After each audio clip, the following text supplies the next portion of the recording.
नमस्कार विद्यार्थी मित्रांनो, तुमच्यासाठी चांगल्या सेंट्रल गव्हर्नमेंटच्या जागा आल्या आहेत। एमसीएल भरती 2026 जे आपलं सेंट्रल गव्हर्नमेंटचं कोल इंडिया लिमिटेडचं एक डिपार्टमेंट आहे, त्याच्याच अंडर ही एमसीएल भरती केली जात आहे। त्याच्यामध्ये टोटल 500 पदं आहेत आणि दोन वेगवेगळ्या प्रकारचे पदं आहेत। एक पदाचं नाव आहे assistant Foreman electrical E&M training, ज्याच्यामध्ये 150 जागा आहेत, आणि जे दुसरं पद आहे त्याच्यामध्ये टेक्निशियन इलेक्ट्रिशियन ट्रेनिंग E&M, ज्याच्यामध्ये 350 जागा आहेत। असे एकूण 500 पदं तुमच्यासाठी आले आहेत।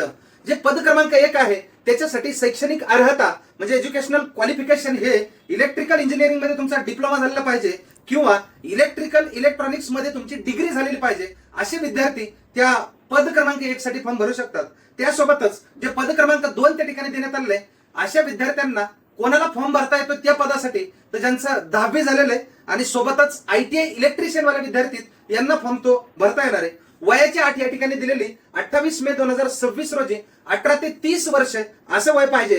SC ST कॅन्डिडेटला 5 वर्षाची त्याच्यात सूट आहे, म्हणजे 35 वर्षापर्यंत फॉर्म भरता येईल, आणि ओबीसीचे विद्यार्थी यांना 3 वर्षाची सूट आहे, म्हणजे 33व्या वयापर्यंत फॉर्म त्या ठिकाणी भरता येईल।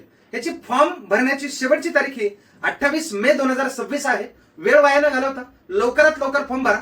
500 सेंट्रल गव्हर्नमेंटच्या जागा आहेत।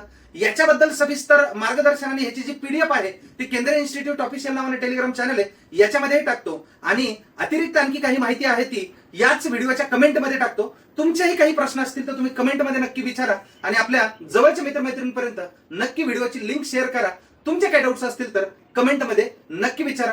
पुढे अधूनमधून युट्यूबच्या माध्यमातून मी आणि माझे सर्व सहकारी तुमच्यासाठी लाईव्ह येऊन या सगळ्या विषयांसंदर्भात छानपैकी मार्गदर्शन करू। तुम्ही सांगाल तेवढ्या पद्धतीने तसाच अभ्यास करा, नक्की यशस्वी व्हाल हा विश्वास व्यक्त करतो। आणि आता थांबूया।